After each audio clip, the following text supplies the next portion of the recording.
창세기 28장 이후에 야곱의 인생 제2막이 시작된다고 했습니다.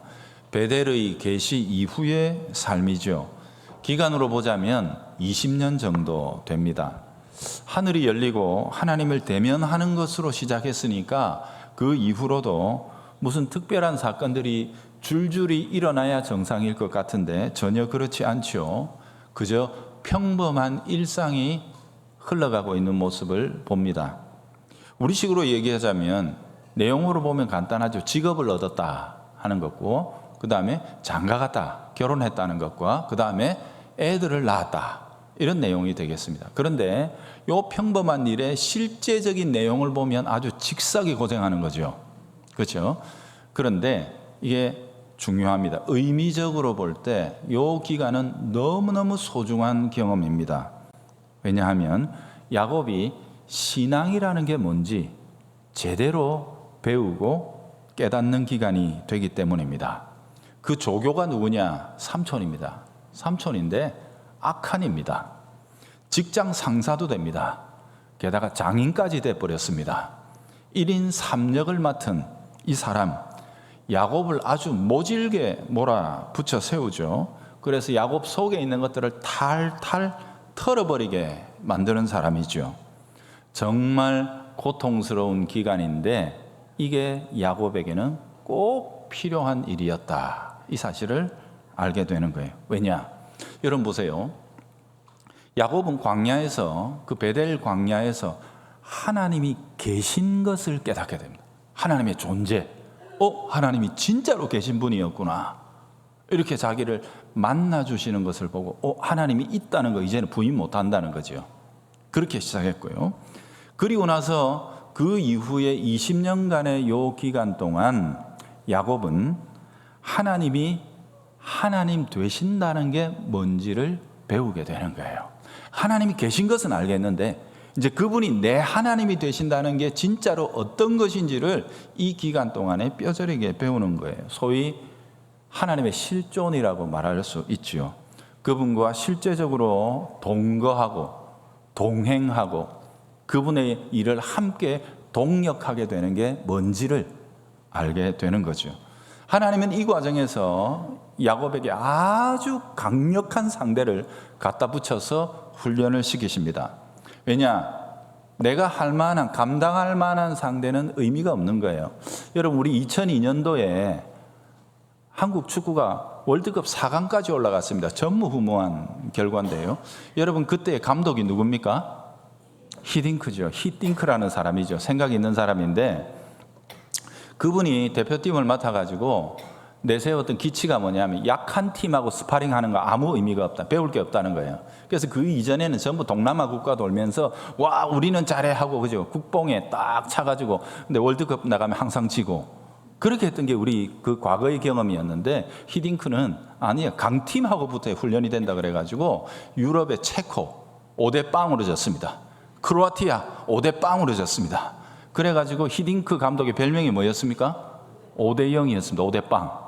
예, 가면 5대0으로 진다. 이거 우리 이제 소망 없다 그랬는데, 그렇게 모질게 훈련하고 나니까 나중에 어떻게 했습니까?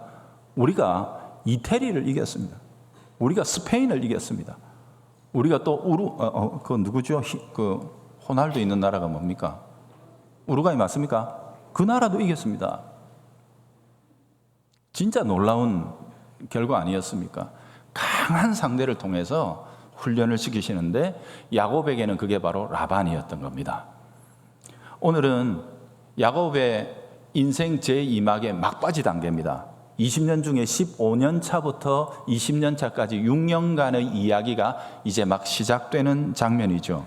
중간에 내용을 많이 건너뛰기는 했는데 지난주에 했던 내용하고 거의 똑같습니다. 야곱의 자녀들이 출생하는 이야기예요. 지금 우리가 읽지 않았던 부분이 야곱과 라헬과 레아가 얽히고 거기에다가 종들까지 2명 참전을 시켜가지고 이 5명이서 진흙탕 싸움을 하는 이야기가 중간에 나오는 거죠. 라헬이 어떤 사람인지, 레아가 어떤 사람인지, 야곱은 또 어떤 사람인지 아주 그냥 그 본색이 확연하게 드러나는 게 자녀 낳는 이야기였죠. 자, 그런데 우리가 야곱의 때에 와가지고 아주 중요한 틀 혹은 전제가 변화된다고 했습니다. 그게 뭐냐면 하나님께서 야곱의 자녀라면 누구에게서 태어났는지 가리지 않으시고 모두 언약의 후사로 받아주시는 굉장히 중요한 변화가 여기서 일어났다는 사실 지난주에 말씀드렸죠. 여러분 창세기 읽을 때 이거 놓치면 안 됩니다. 굉장히 중요한 틀의 변화입니다. 그래서 야곱에게서 자녀들이 태어나는 것은 단순한 사건이 아니고 하나님의 나라가 이제 본격적으로 출범하게 되는 굉장히 중요한 경륜의 기틀이 잡히는 장면이에요. 그래서 대단히 중요한 겁니다. 그래서 한 애가 태어날 때마다 그 엄마가 어떻게 고백했다, 이게 웃자다가 태어났다, 이런 것까지 다 밝혀놓은 거예요. 그 속에서. 그게 지난 14년간의 핵심인데요.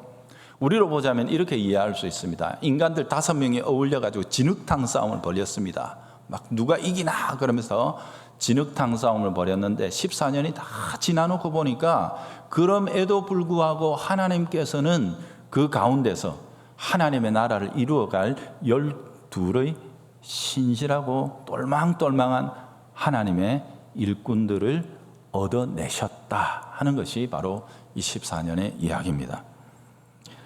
항상 강조하듯이 선하신 하나님께서는 우리의 여러 가지 허물과 연약함에도 불구하고 그 속에서 그것들을 재료로 삼아서 하나님의 선을 일구어 나가신다.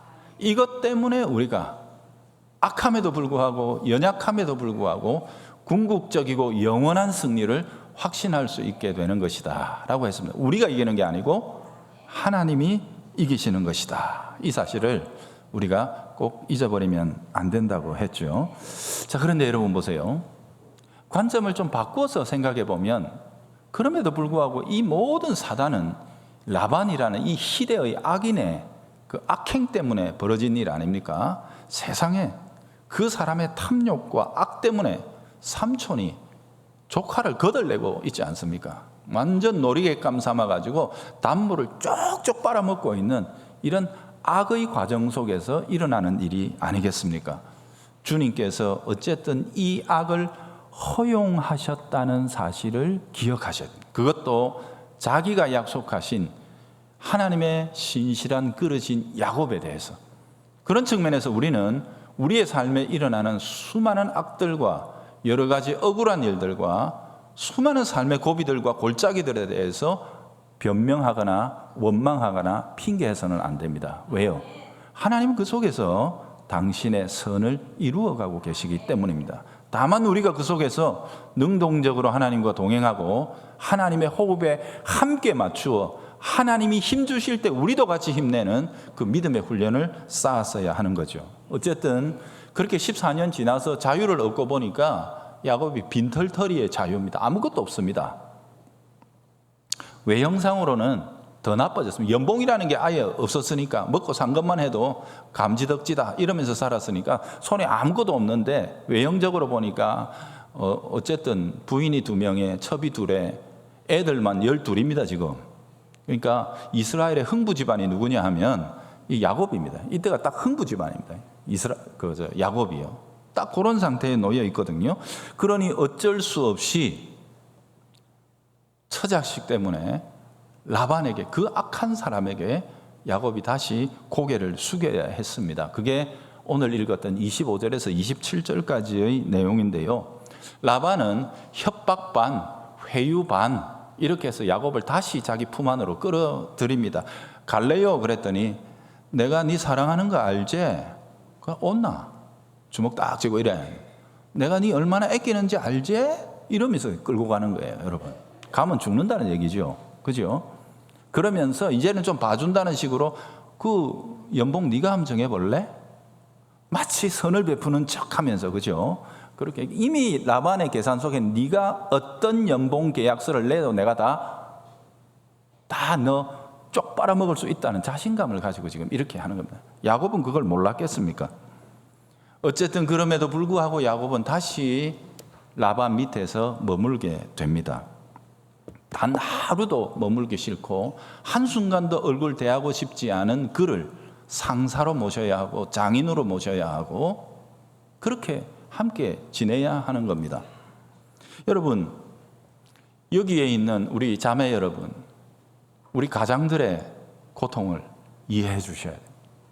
직장생활 즐겁게 하는 사람 그렇게 많이 없습니다. 그래도 처자식 생각에 오늘도 이 악물고 주먹 한번 뻘 끈지고 그래도 가야지 이렇게 하면서 나가는 사랑하는 남편들의 그 수고와 그 아픔을 알아주셔야 합니다. 요새는 또 직장에서 월급 봉투를 줘야 갖다 딱 주고 힘 한번 주는데 그것도 온라인 송금을 해버리는 바람에 힘줄 날도 없어요. 이제는 그렇지 않습니까? 여러분, 그러나 그 수고를 알아주고 그 수고에 감사할 줄 아는 사랑하는 우리 자매들이 될 수 있으면 좋겠습니다. 자, 어쨌든 새로운 이 상황 속에서 야곱이 라반을 넘어설 수 있을까요? 와, 암담한데 여기서 바로 14년 동안 하나님이 훈련시킨 열매가 나타나기 시작합니다. 놀랍게도 야곱은 자신이 라반을 이길 수 있을 거라고 생각 안 합니다. 나는 못 이긴다는 사실을 인정하고 받아들입니다. 여러분, 여기에서부터 변화가 시작되는 거예요.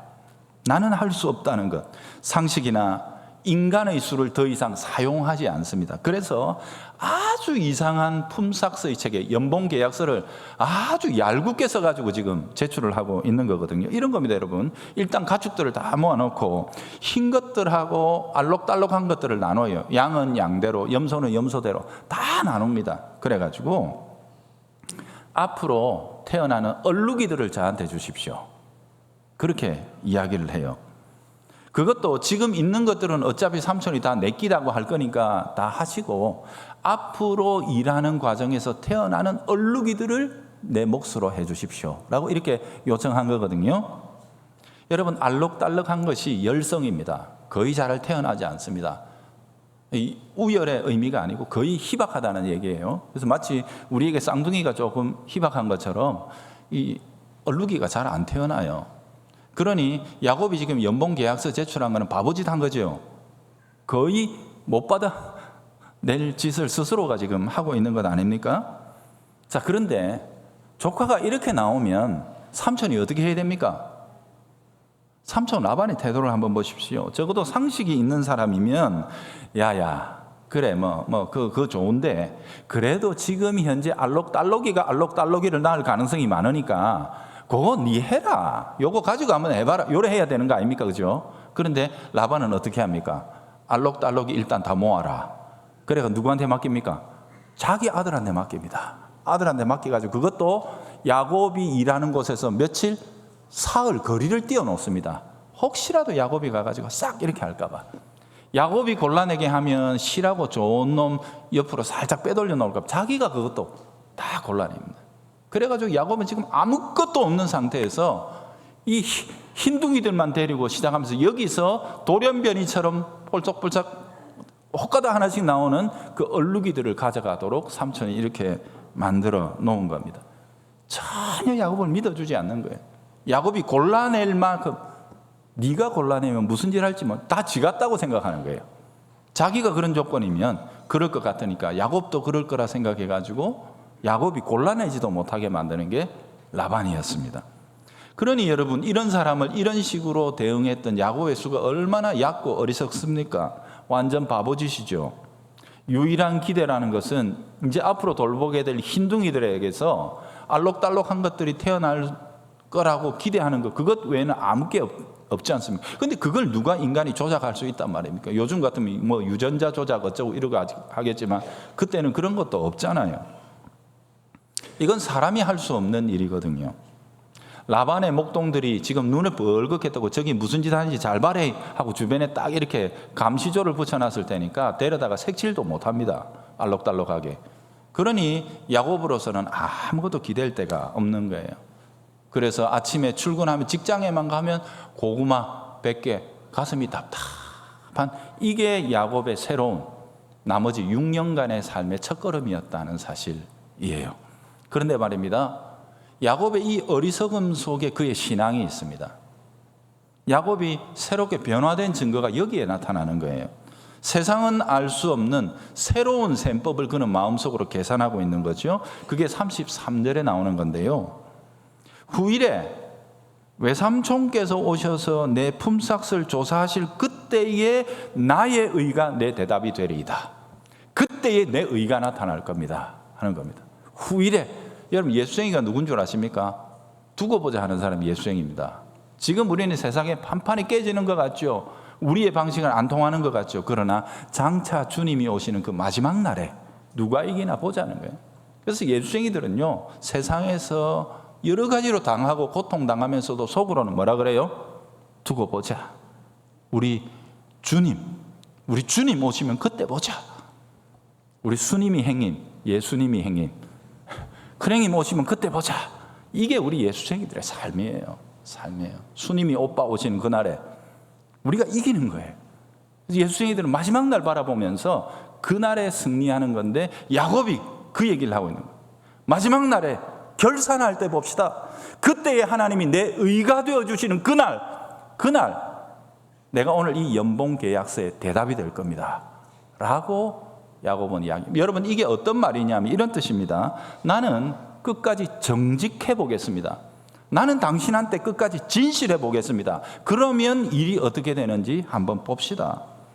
나의 의라는 이 말에 야곱의 신앙과 기대, 소망이 다 담겨 있는 겁니다. 하나님의 도우심을 구하는 겁니다. 야곱은 알았던 거죠. 어차피 내가 어떤 연봉 계약서를 써내도 삼촌은 그걸 이렇게 조작하고 저렇게 희한하게 적용을 해가지고 결국은 자기 걸 다 쪽 빨아가지고 탈탈 털어버릴 거라는 걸 야곱은 알았던 거죠. 그러니 하나님이 주신 것이라는 분명한 증거가 있는 그것만이 내 것이 된다고 야곱은 그렇게 생각했던 거예요. 그러니 라반도 어쩔 수 없고 야곱 자신도 어쩔 수 없는, 오직 하나님만이 하실 수 있는 그것이 내 재산이 되는 것이다.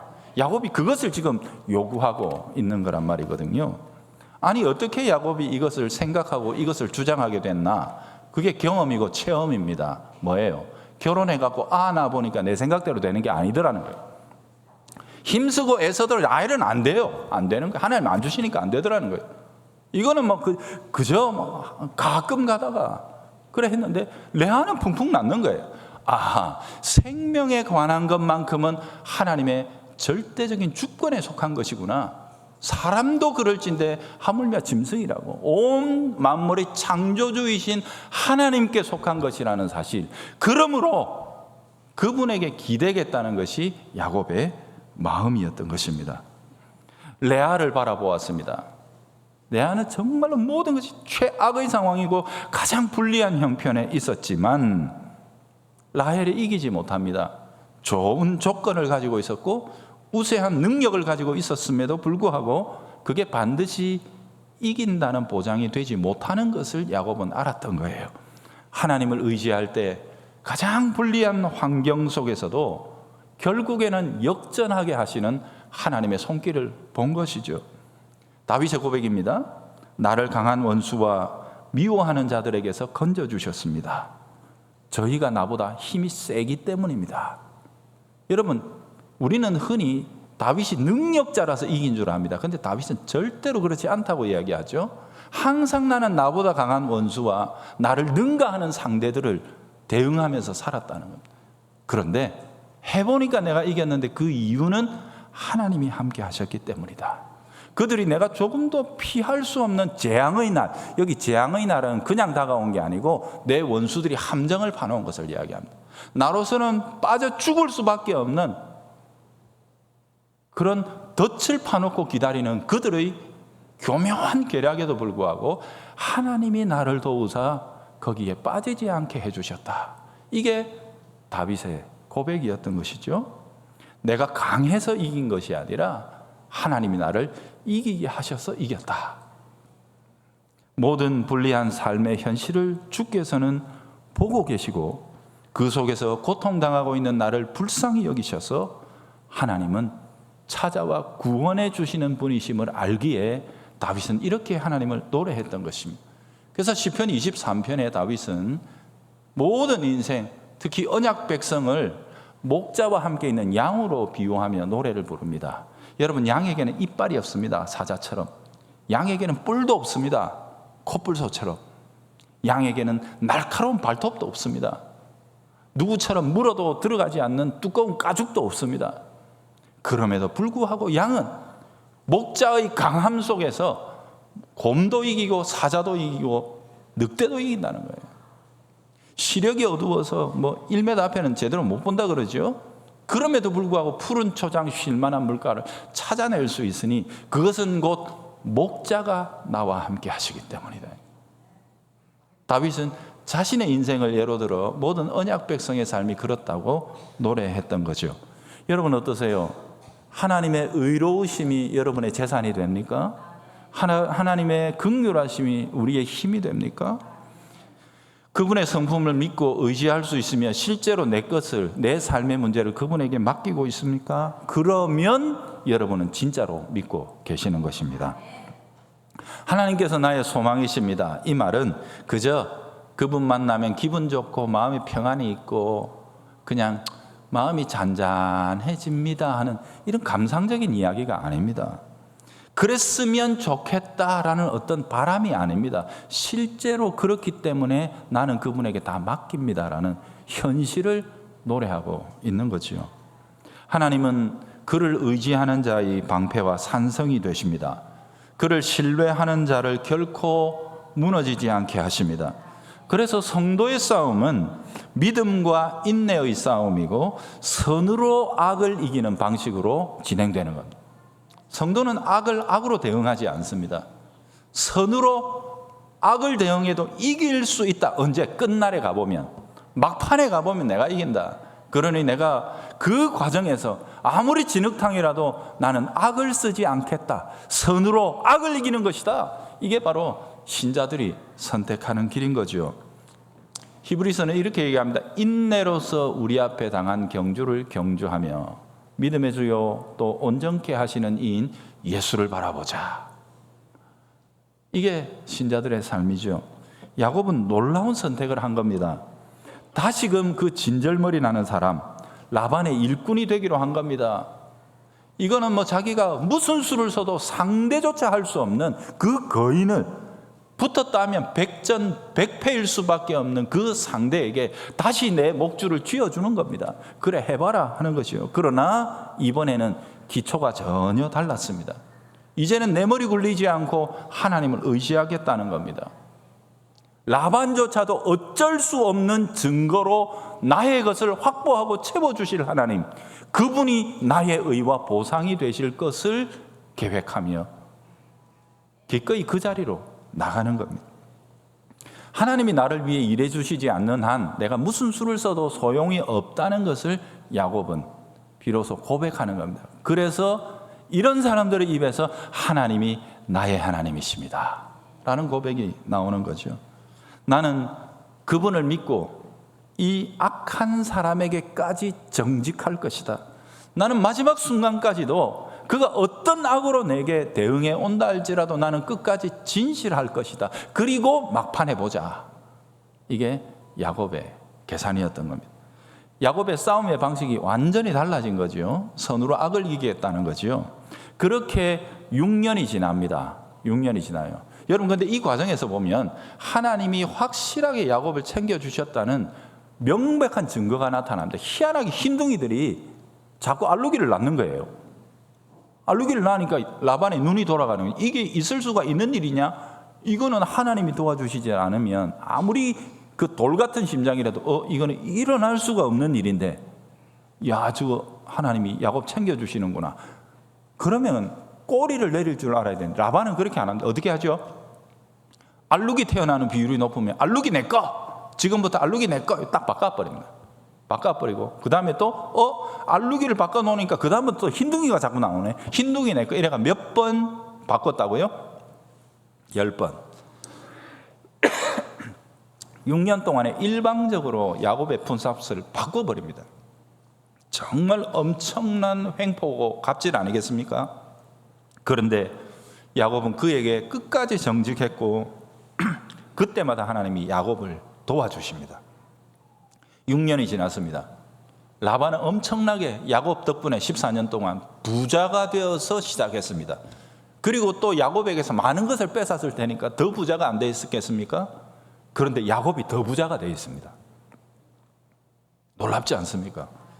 자근자근 밟았는데 탈탈 털어먹으려고 했는데 하나님이 복을 주시니까 야곱이 훨씬 더 거부가 되어서 나중에 라반과 그의 아들들이 시기심이 나서 야곱을 죽이고 싶을 만큼 하나님이 복을 주시더라. 이게 우리가 다음 주쯤에 읽을 본문의 내용 아니겠습니까? 여러분, 세상이 우리를 이길 수 없습니다. 우리는 선으로 악을 대응하며 살아가니 당장에는 깨지고 무너지고 넘어지고 지는 것처럼 보이지만 우리에게는 힘이 있습니다. 하나님이십니다. 믿는 자의 소망이 되시고 함께 동행하사 우리를 이기게 하시는, 하나님이 이기게 하심으로 이기는 신자의 승리의 공식, 그게 우리들의 간증이 되기를 원합니다. 그래서 우리는 세상이 이래서요 저래서요 원망하고 핑계하지 않습니다. 왜요? 하나님은 항상 우리의 소망이 되시기 때문에 그렇습니다. 사랑하는 성도 여러분, 하나님의 공의와 정직하심 외에 우리의 힘이 없습니다. 그분이 도와주시는 것 외에 우리가 세상을 이길 수 있는 방법은 없습니다. 이 사실을 붙들고 사는 것이 믿음의 삶입니다. 믿음이 없이는 기쁘시게 못하나니 하나님께 나가는 자는 반드시 1번 그가 계신 것과 하나님의 존재, 야고보로 보면 창세기 28장이죠. 베델, 하나님이 계신 것과 그가 자기를 찾는 자들에게 내 하나님이 되어주세요라고 의뢰하는 자들에게 상 주시는 이심을 믿어야 할지니라. 믿음의 내용은 두 가지입니다. 하나님이 계시다는 것과 둘째로 우리가 그분을 찾으면 상 주신다는 사실을 믿는 것입니다. 이것으로 이번 한 주간도 세상을 이기며 승리하고 다음 주에는 햇빛 같은 얼굴로 환하게 그 기쁨과 간증을 가지고 이 자리에 돌아와 예배하는 우리 모든 성도들이 되기를 바랍니다. 하나님 아버지, 감사합니다. 우리가 주님을 믿습니다. 주님을 의지합니다. 우리의 힘이 되어 주옵소서. 예수님의 이름으로 기도합니다. 아멘.